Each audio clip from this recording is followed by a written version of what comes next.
First word is exasperated. Exasperated. Exasperated का मतलब होता है क्रोधित होना, feeling irritated or frustrated. Irritate या frustrate हो जाना. For example, she was exasperated after waiting for hours. यानी कि वो घंटों इंतजार करने के बाद क्रोधित हो गई, irritate हो गई. Next is rejuvenate. Rejuvenate.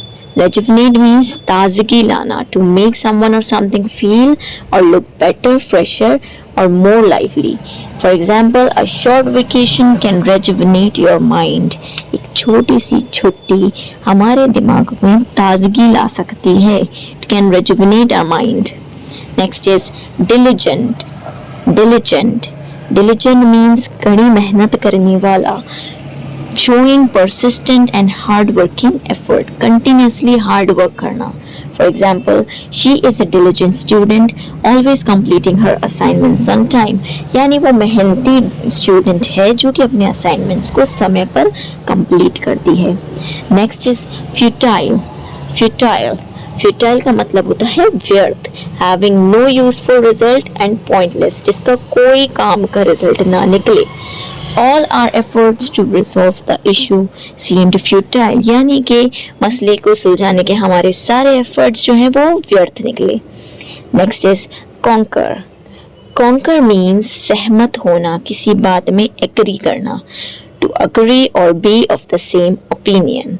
For example, I concur with your idea. It seems like a great plan. यानी कि मैं आपके आइडिया से सहमत हूँ, वो एक अच्छा प्लान है. I concur with your idea. Next is inevitable. Inevitable. Inevitable का मतलब होता है अपरिहार्य, यानी कि certain to happen, unavoidable, जिसको रोका ना जा सके, जो होना ही है. Aging is an inevitable process, यानी कि बूढ़ा होना, aging करना रोका नहीं जा सकता. It is inevitable. Next is resilient. Resilient. Resilient का मतलब होता है लचीलापन, किसी भी मुश्किल परिस्थिति से आसानी से निकलने की ताकत. Able to withstand or recover quickly from difficult conditions. For example, despite the setbacks, she remained resilient and never gave up. यानी कि बहुत बार फेलियर देखने के बाद भी वो वापस उठी और कभी give up नहीं किया. Next is lament. Lament.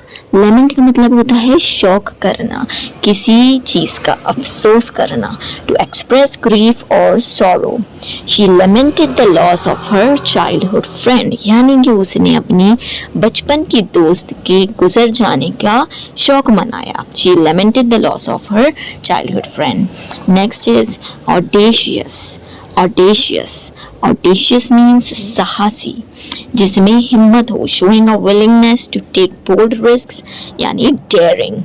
His audacious plan to start a business with minimal resources impressed everyone.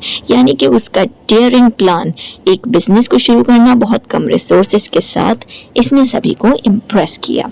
Next is concede. Concede यानी स्वीकार करना, admit करना.